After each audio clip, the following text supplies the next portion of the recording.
Order. Without objection, the chair is authorized to declare recess at any time.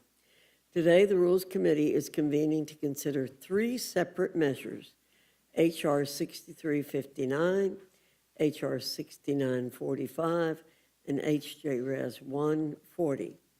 H.R. 6945, the Supporting Pregnant and Parenting Women and Families Act, legislation authored by Representative Fishbach, would codify states' ability to use temporary assistance for needy families, TANF, funds to support pregnancy resource centers. TANF is a block grant program.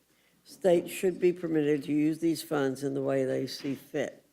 For many years, there was agreement that pregnancy centers were eligible entities.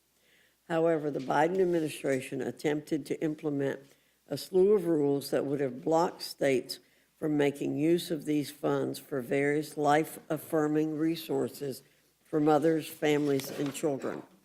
These resources must be protected, and passing this legislation would take an important step towards doing just that. H.R. 6359, the Pregnant Students' Rights Act, would require colleges and universities to inform pregnant students of their rights and of the resources available on campus to ensure no woman feels forced to choose between motherhood and pursuing her education. Pursuing knowledge and having children, these are two virtues that carry immense social value and should be celebrated. I say should because, as is more often the case, modern society holds them in conflict with one another. Pregnant students should not be faced with the dilemma that their academic and future success must be sacrificed to an unplanned pregnancy. Data shows carrying a child to term does not have to hinder one's educational journey. With more people entering college at every station of life, it is critical that we pass the Pregnant Students' Rights Act. Finally, we'll turn to H.J. Res. 140, a Congressional Review Act resolution providing for congressional disapproval of a Bureau of Land Management rule relating to withdrawal of certain federal lands in Minnesota.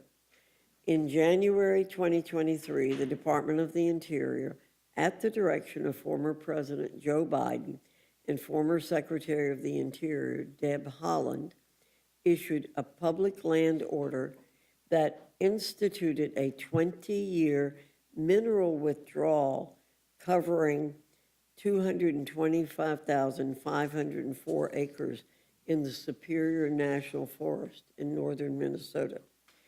This mineral withdrawal banned mining and other responsible resource extraction in a strategically significant area of the Duluth Complex, which is the largest untapped copper-nickel deposit in the world.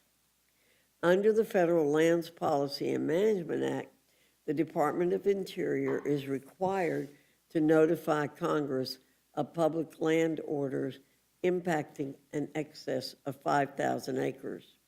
While the Biden administration failed to properly transmit its public land order to Congress in January of 2023, the Trump administration did just that, and as such, it is eligible for congressional review under the CRA.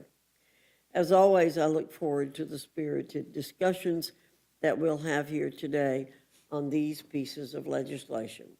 With that, I yield to the ranking member, Mr. McGovern, for any comments he wishes to make.